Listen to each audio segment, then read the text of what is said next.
thanks for connecting up and making this call happen. It's interesting to hear something like what you said back to me from a post. So it's always cool to kind of connect up and really get a deeper feel for what you were taking in from it. Well, when I saw a couple of your posts, they kind of, especially your device, and during the time I think that you were sort of putting that together, I just remember seeing some of the things that you had done before. And I'm in the transitions of writing a book of herbs. And through the process, I've been getting downloads. So like, I would get an image in my mind of how like the systems of a flower and how that partakes in our body. And then the theory of our body is a computer, and therefore the data is the plant. And how does that data correlate with the body? And then it's almost like it kind of like pulls away. They can, you know, goes into deeper depths of like more of the vocabulary that you could explain the science behind it. So then I was sort of constantly unraveling, and then I'd have to stop because it gets a bit overwhelming sometimes with the things that are sort of coming in, and they're like memories as well. And I feel like there's a few things that I was told in 2017, I was against the first couple of premonitions, or whatever you want to call them, visitations. And I'll show you my document so you could sort of see like some of the dates. So it'd be interesting to see how as a kid you were also going through the transitioning of, oh, this part here, but it's kind of going into timelines. But to get an idea of like how I think that there's so much of a link in what you're doing, and I'll get to what I think it is. So I had a vision of this thing. Bless my friend, she actually bought me something similar, which is this device. Oh, wow. It's very much like a display device. Mm-hmm. But what I was shown, it was a sky disc, and these beings were like hovering above, and they were like giving me a watch. And they were like, you can control the universe with this. You've got the sun, you've got the stars. You can control this. And I'm like, wow, it looked amazing. And it was golden, it was moving like a compass, and it had many dials. I couldn't understand what it was. That was around 2014, I think it was actually. And I was trying to find this thing. What am I looking for? And like, what is this key? And even I would remember the key. I've got to find the key. And a bit like you as a kid, you had the revelation of seeing this thing which unlocked like a code of like all this stuff. Yeah, I'll pass it back to you. You could talk a little bit about your sort of beginnings of stuff. Well, yeah, I mean, you mentioned that kind of experience as a young kid, and kind of seeing a pattern, I think is what it was really, and knowing that was important somehow without any delineation of any knowledge or wisdom one way or the other, right? It just was important. And it was one of those things that it always stuck with me, and I kind of carried that through as like, knowing at some point I would reattach to it, I would find it somehow, or I'd find the path of what would lead to understanding it better, maybe is a way to put it. So yeah, that was certainly an epiphany as I look back in that and now see what I'm doing now, and sort of have this different understanding of how, you know, to better crystallize that or turn that into art, or to understand what it means to know that connection happened back then, and what that means to kind of being here now. It's almost like, you know, the power of a wave as it crashes. It's not just that beautiful crest, but it's also the power underneath it, right? So it's like experiencing something early, and then later in life, like really finding that understanding of it. And I don't know, somehow that catalyzes and makes for what art becomes, I think, right? Because everything just becomes creative at that point. You start to want to share somehow this message, or this heading, this aim that you can see that we're on, before we'll even get there, right? I think that's kind of the key thing, is it's sort of an intention that you're holding, knowing that it's a possibility, and the more you share it and express it to others, the stronger that possibility gets. Really, really well put.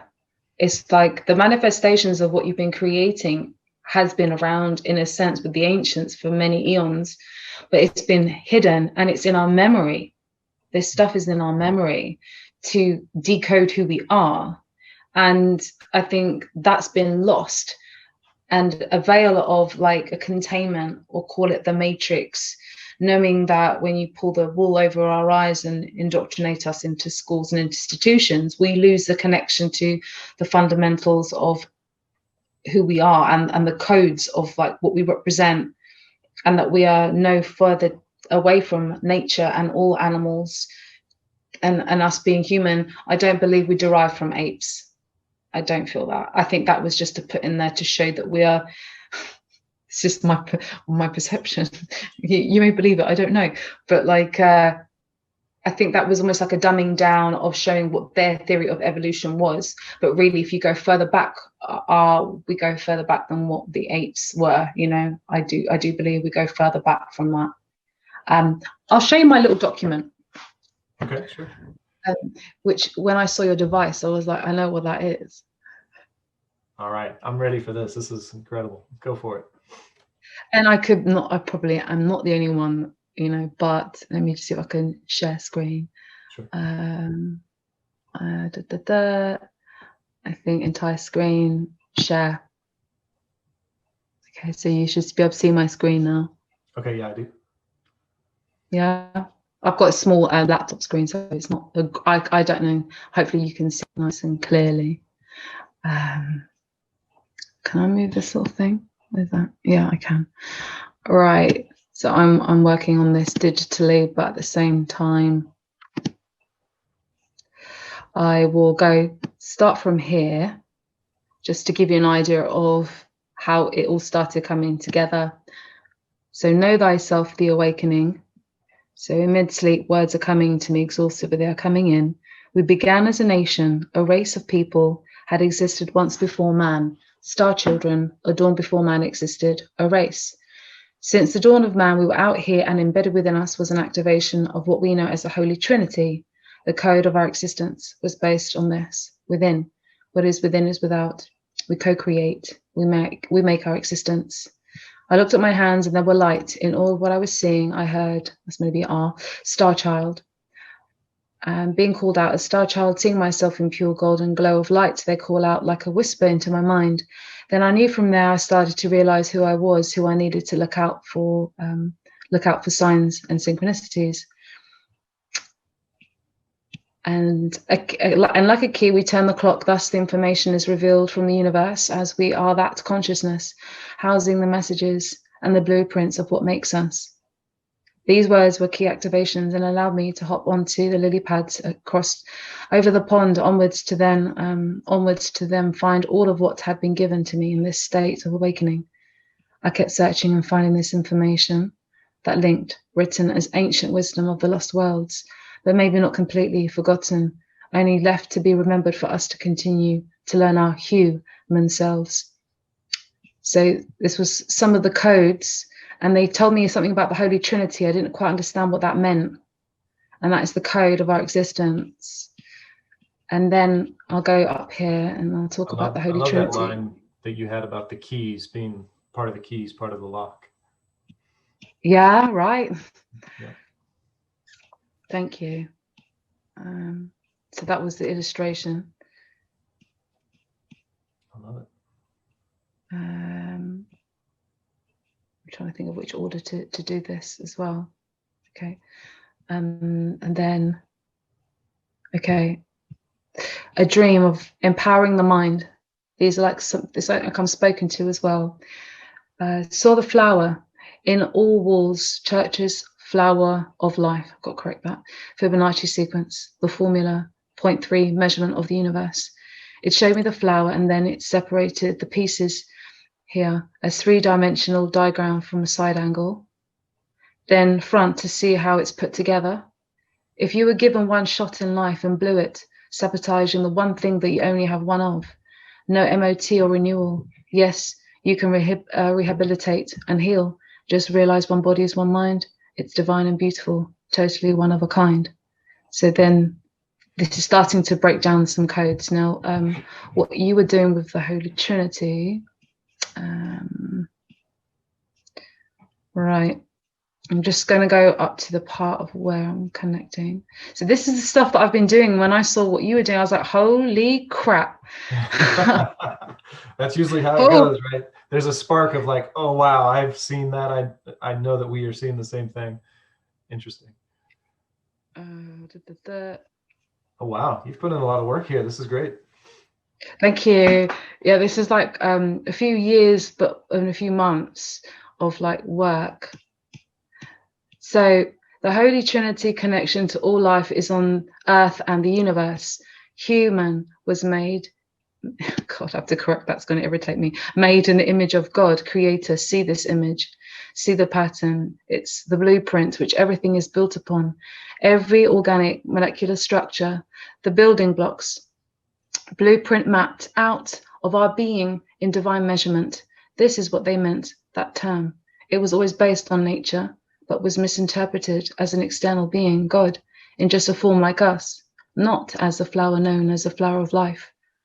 When we begin to recognize our blueprint within is the same as the tree of life, we can align with nature to match her frequency, as do all sentient beings that walk connected, barefoot, and consume from the land. Let us know of our infinite match with our earth song, as shown when the brain is exposed to the sound waves. Example, Earth's frequency is alpha, 7.83 hertz. The flower of life is a measurement that can be seen, drawn as circles and many other angles. It is our blueprint. It is the tree of life. It is the same thing showing us the blueprint of which we are built in the image of. I don't know what's happened there. That's meant to be Tesla. But the Holy Trinity, basically, human was made in the image of God, creator. We as one body can heal. We as one body is vast. We as one body, and our soul is a collective of consciousness of vast universal experiences from this planet and possibly beyond. And then talking about this, you got the 1, 2, 3, the thing that we cannot see that binds us all together. So, and then know thyself, human. I don't know why I was given that, but hue. So the reason why I feel that the chakras are here is because this is based on the hue. Hue means the attribute of a color by virtue of which is discernible as red, green, etc., which is dependent on its dormant wavelength and independent of intensity or lightness. Human seems to fit this description along with the Schumann resonance and our bodies as a type of electromagnetic being. What if we learn how to control our resonance to enhance our hue further as a means to align to our universe and much more? Think outside the box, think infinite possibilities. Is this what it means to know thyself? What would your thoughts be on this? Were these the breadcrumbs laid out for us by our ancestors in stone carvings, circles teaching us about the universal blueprint? The key to unlock the inner code of our existence. The map of the cosmos is within us. Our interpretation and perception of color influences us. So what better way than to know how light works in our world, harnessing our well-being, aligning with your body and the herbs for the areas where it most needs. A living being is and has an electromagnetic field embedded within and around the electromagnetic field of Earth. Each cell DNA is vibrating transmitter receiver of information. I'll just pause it for now and then I'll go back to you because I'm talking real fast. No, that's great. I mean, I'm right in line with what you're saying there as well. And the colors are important in the noting of that they are frequency. So they are music, right? They're happening at these wavelengths and they denote different things that our senses and emotions can both pick up and, you know, displace or react to.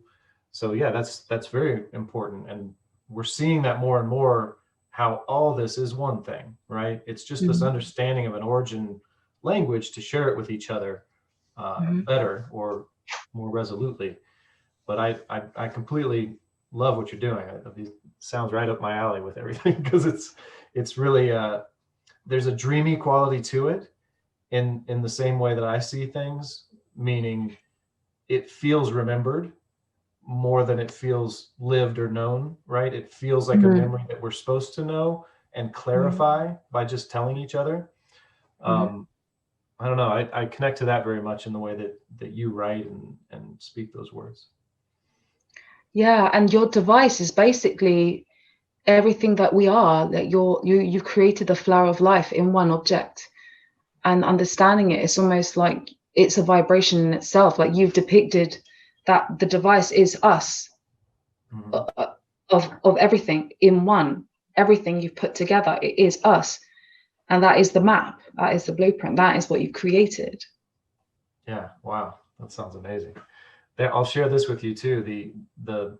I have a little audio clip of this too that I forgot as I was delivering that to Robert, and it kind of found its home where it was going to be, and I was just sort of in awe of that finally transpiring. That was a cool thing, and I forgot to tell him the most important part of it, because everybody always asked me as I was building it, like, is this a clock? Does this have something to do with time? Is it a time machine? What is this? And the key little idea that spurred the whole thing was that the thing was going to be built upon time, meaning the only way for me to build it was to denote these different discoveries and things that were happening along the way. So they were denoted in time, and then form it in a way that, created this ending experience of it, if you will. But the key in the whole thing was the very middle part of it is a mirror, and it's this deep blue kind of opal mirror. And the idea of how that was supposed to tell time was that every time that you stare into it, time will have passed. You'll see it in your face. You'll see it in the thoughts that are running through your mind as you look back at yourself. So as all that is around you of the experience trying to take your attention, knowing all that was in the past and had happened, all the while you're staring at yourself, and you become the needle of the clock. And so that was something I don't think I really put out there even after the fact, but that was such a key to me that drove the thing. That way it was sort of always inherent that yes, it is a clock. Yes, it is about time, and it's where you're situated, what you're focused on at that time. So you can kind of tune into whatever that may be, right? And you're marking time. So that's one little part of it. That's really powerful, and that's another thing. I think, however, you're that in itself, like, to explain it, and like, I just want to show you exactly what you said, in the sense, like, I had a download one night, 8th of July. I haven't put it in the book yet, but I can, if you can see the lines. I was being shown this, right, and what it was saying was like, probability, relativity, instantaneously, parallel timelines running together, energy running its course, and one can choose a probability of that reality. This is intent. Obviously the intent is the largest because you're putting the most focus, and the energy will magnify the intent and bring into more focus. Imagine, see what it is your focal intent is, and see it as clear as day to reach the probability of that reality. The more you focus on that area of infinite, you'll bring it into reality. So in a sense, like, even with your device, it is a mirror of us. So that is you. The more that you resonate and understand everything that you are, that the measurements of you in part and parcel is the flower, is everything. And I think it's gonna trigger people. It's like a key. Yeah, and I don't that's know very much what it is. And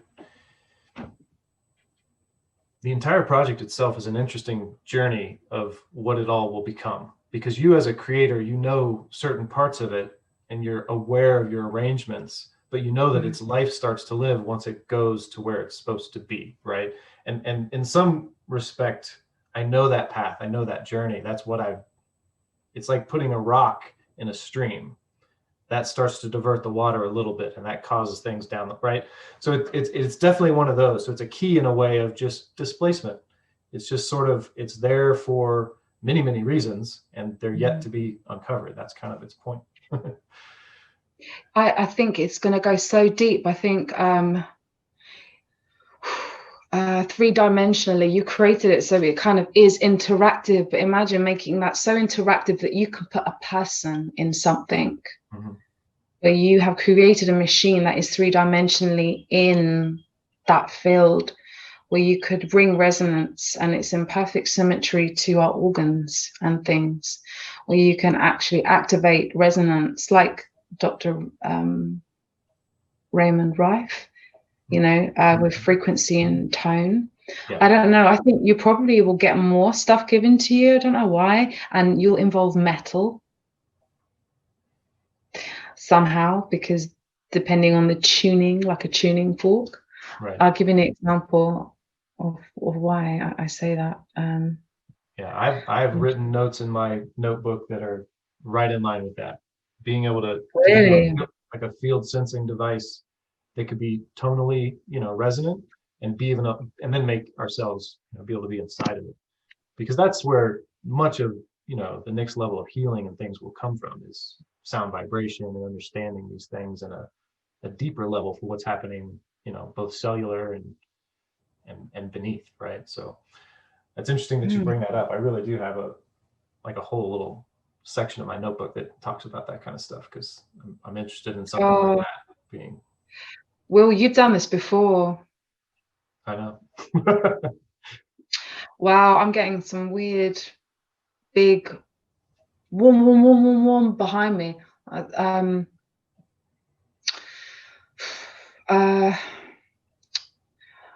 Yeah, I don't know. Like, I'll just tell you what I was just shown. If you was to lie a human down, I don't know how you're going to figure it out, but I'm sure you will know. And there's many sages you could probably speak to. If you was to have the flower of life in exact measurement to the human form, and you were to map it out, whether you create an electromagnetic field that connects to it, and it's actually living like live, and it can pulsate. Oh, wow. Okay. And you were able to have a human basically in alignment with that flower of life in the exact measurements, and send out electromagnetic fields of some sort, or resonance of some sort. That will create a whole sensory experience in many ways. Like, for example, like I'm being given a dolphin when a woman is pregnant, and she swims in a pool of dolphins, the sonar will enhance the development of the brain of the child. And you've got to think why. That is because those movements are coming through at time of formation, right? So it's tighter packing, or it's different directional growth as that's happening. So yeah, that's why I believe in tuning forks and all that kind of stuff, that anything that has to do with taking that vibration, that wavelength that you can create at a certain frequency, it displaces on a cellular level just enough to kind of move something to say, oh, this is where I feel locked in. This is where my, electromagnetic want is being directed, right? But maybe they're all stuck and clustered. But as we move those waves, it just allows everything to refine itself. It's a cleansing, if you will. And I found this part in my notebook I'm going to show you. I don't know if it'll show up on camera or not. Yeah, okay. Make the field visible. And then on this side, I've got the tuning fork and kind of this part right here. Like, that was the idea, that as you could stand in something like that, and you could also move the origin of that pulse, you could kind of, you could do a massage, if you would, of electromagnetism and kind of pulse, and combine that with, all kinds of different things, because these are the things that will help us release certain things that are blocked in such a way. But there's also something else to it. There's more to it. That's a piece of it. Yes. Okay. All right. Okay. I'm going to show you this thing, because we spoke about the frequency and activating different parts if you're in this thing. Let me just show you. I'm just going to share my screen.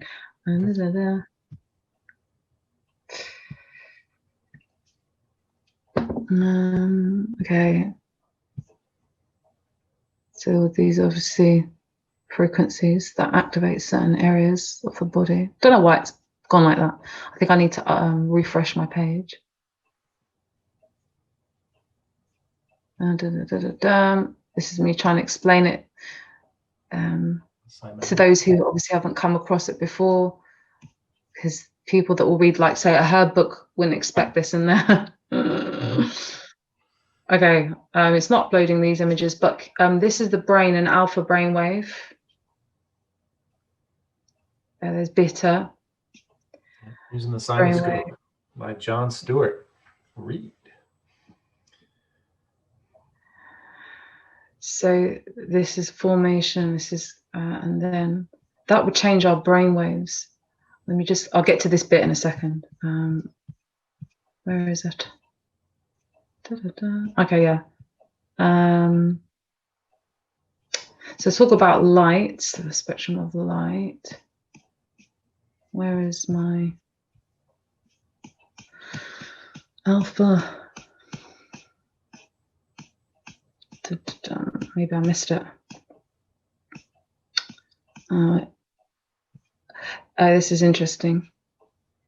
I'll talk about that. So here, gamma, involved in higher processing tasks as well as cognitive function. Gamma waves are important for learning, memory, and information frequency. So imagine if you was to emit some of these frequencies as well, that will activate certain parts of our brains. And then I was thinking of like what the ancients did and why these sites were around.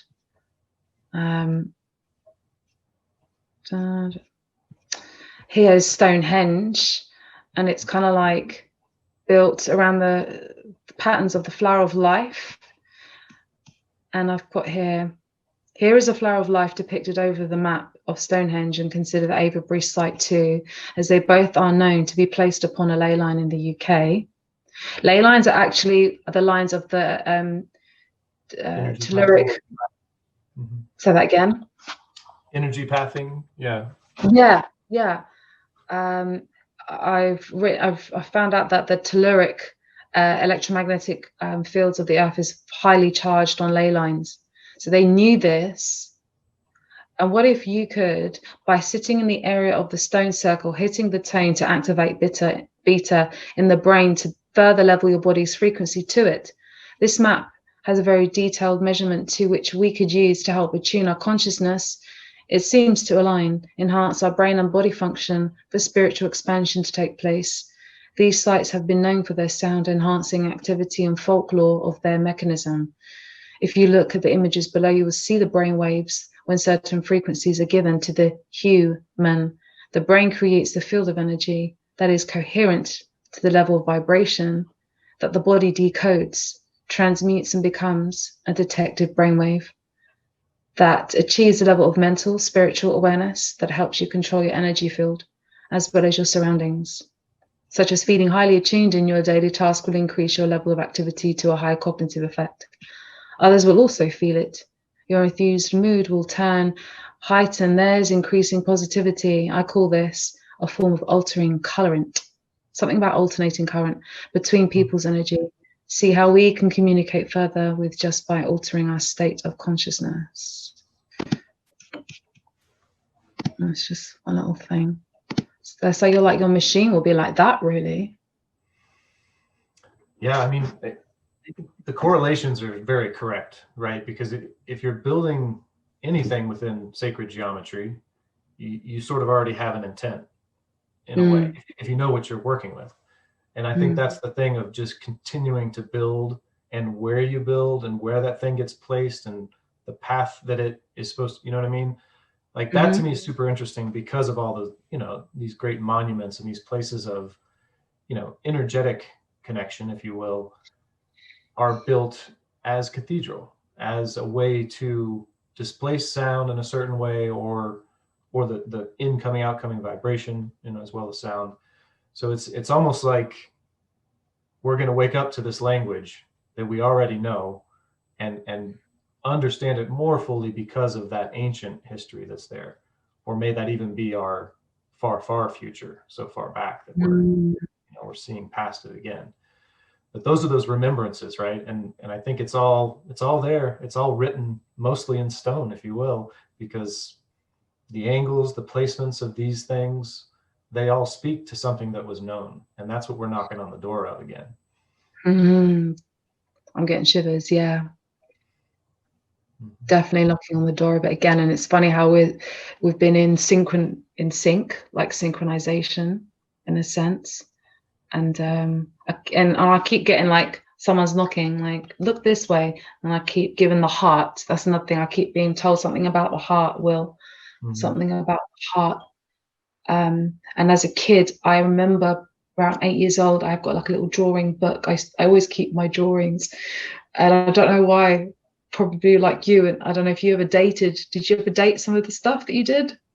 I have quite a bit, yeah. And as I've gone along and seen how crazy it's been, I do it even more, tenaciously, because it is so interesting. It becomes, I think we've talked about this before, it becomes those little breadcrumbs. And sometimes the time of the realization has everything to do with, when it's going to unfold later in the way that it should, right? Because it's always a seed, and you may just see that seed, and then when you experience its growth later on as something else, but you remember it as what it was, it's one of those things where that's the heart line of creativity, right? Because it's sort of, as time passes, your perception of one thing that you knew or that touched you or was special to you for some reason then becomes, seen in a whole different light. Its origin, you've seen how it's grown, you wonder where it's been, and these are the stories because your imagination flows from one to the other, and you just you can't help but see all the pathways that could have been, would have been, and have been to make this happen, right? And I think that's kind of what we all do, right? We're sort of that mixture of, the more we can experience any one thing in a way that feels like a well-aimed path for humankind or growth or some realization of what more are we capable of. That's kind of the recipe that we all get to make together, right? Because we are all those little pebbles in the stream that are causing this crazy dance.